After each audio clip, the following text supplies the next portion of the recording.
विवाह न करी वर्ष वर्ष धरी लिविंग रिलेशनशिप रे रहिबा परे अनेक झियो भावंती पुअर प्रॉपर्टी रु अधा भाग मोर। तेबे मने रखंतु सोशल मीडिया रो गुजब ठारू आईन संपूर्ण अलगा। नमस्कार, मु एडवोकेट जयश्री। सोशल मीडिया रे इंस्टाग्राम रे अनेक वीडियो देखिबा परे पाखापाखि 90% झियो भावंती आमे माने लिव इन रिलेशनशिप रे 7 वर्ष 8 वर्ष धरी रहिलुनी, एबे ब्रेकअप हेजिबा परे पुअर अधा प्रॉपर्टी रो आमे भाग पाइबो। किंतु सत कोन जानिबा सुप्रीम कोर्ट या ऊपर कोन कहउछंती। हिंदू मैरेज एक्ट बा स्पेशल मैरेज एक्ट रे विवाह रेजिस्टर नहेले आपण स्वामी स्त्री नुहंती। तेणु स्त्री भली ऑटोमेटिक प्रॉपर्टी रो अधा भाग जे आपणकर हेजिबो एहा भाबिबा बंद करंतु। Supreme Court D Veluswamy versus D Patchaiammal 2010 case रे क्लियर करी कहिसंती सबु लिव इन मैरेज नुहे, केवल 4टी शर्त जदि आपण लिव इन रिलेशनशिप रे पूर्ण करूथिबे ताहेले ताको relationship in nature of marriage बोली माना जिवो। से 4टा शर्त बा 4टा कंडीशन कौन? प्रथम कंडीशन होची आपण दुहे एडल्ट होइथिबा दरकार, माने दुई जनकर बयस 18 वर्ष रु ऊर्ध्व होइथिबा दरकार। द्वितीय कंडीशन होची दुई जन विवाह योग्य होइथिबा दरकार, अर्थात दुई जन पूर्वरु अन्यत्र कोठी विवाह न करिथिबा आवश्यक। तृतीय होची समाज आगरे आपण दुई जन स्वामी स्त्री भली रहुथिबा दरकार, अर्थात आपणक पाख पड़िसा हो किंबा आपणकर सांग साथी हो एमाने जानिथिबा दरकार जे आपण माने सांगरे रहुछंती, स्वामी स्त्री भली चलुछंती। चतुर्थ शर्त होची दीर्घ समय धरी एकाठी रहुथिबा दरकार। दीर्घ माने केते? कोर्ट कहउछंती गोटे सिग्निफिकेंट पीरियड 2-3 मास नुहे बरं वर्ष वर्ष धरी आपण माने सांगरे रहुथिबा आवश्यक। किंतु मने रखंतु वर्ष वर्ष धरी सांगरे रहुथिले मध्य आपण प्रॉपर्टी रु अधा भाग केबे पाई परिबेनी। ए 4टा शर्त केवल पूर्ण हेले आपणकर संपर्क relationship in nature of marriage बा आपण विवाह भली रहुचंती बा आपणकर संपर्क विवाह भली बोली मना जिवो।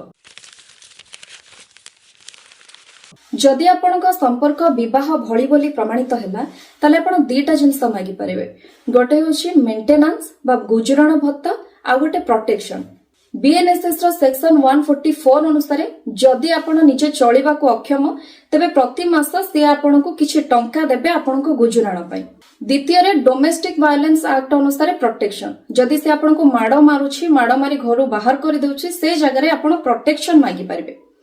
किंतु तांको नारे थिबा प्रॉपर्टी कहंतु, गाड़ी कहंतु, किछि भी जिंस पत्र कहंतु ता ऊपर आपण अधा भाग जाहिर करि परिबे नाही।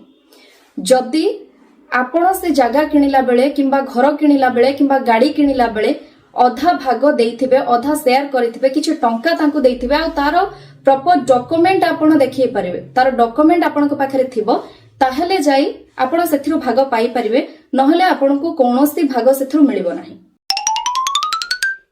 एबे प्रश्न उठुछि जे लिव इन रिलेशनशिप रु जदि पिला होइछि ताले पिलार कोन अधिकार रहबो। सुप्रीम कोर्ट एटी कहउछंती जदि लिव इन रिलेशनशिप रु आपण को पिला होइछि ताले तार अधिकार रहिबो जेमिति विवाह परे पिलार अधिकार रहे सेमति। अर्थात विवाह परे पिला जेमिति बापांको प्रॉपर्टी रु भाग निए, तार गुजराण दायित्व बापा बुझंती, पाठपढ़ा खर्च बापा बुझंती, ठीक सेमिति पिला संपूर्ण लीगल, पिलार पाठपढ़ा खर्च, पिलार गुजराण खर्च ता बापा को बुझिबा को हेबो एवं बापा को प्रॉपर्टी रो मध्य ताको भाग मिलिबो। आ एथि पई आपण फैमिली कोर्ट रे केस करि परिबे। तेणु लिव इन रिलेशनशिप रे रहिले जे प्रॉपर्टी रो अधा भाग आपण को मिलिजबो एटा 100% मिछ। हां, जदि आपण निर्यातित होथांती ताहले आपण गुजराण पई लढी परिबे, मेंटेनेंस पई आपण केस करि परिबे, लढी परिबे।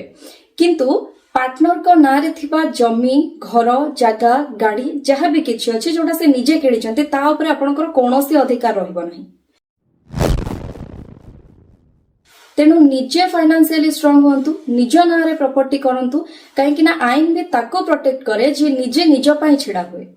आशा करूछि ए वीडियोटी अनेक झियोंका मन भितर थिबा भूल धारणा को दूरेई देई परबो। एमति नवा नवा वीडियो देखिबा पई वीडियोटी को लाइक करंतु, शेयर करंतु एवं एडवोकेट जयश्री ऑफिशियल चैनल को सब्सक्राइब करंतु। नमस्कार, जय जगन्नाथ।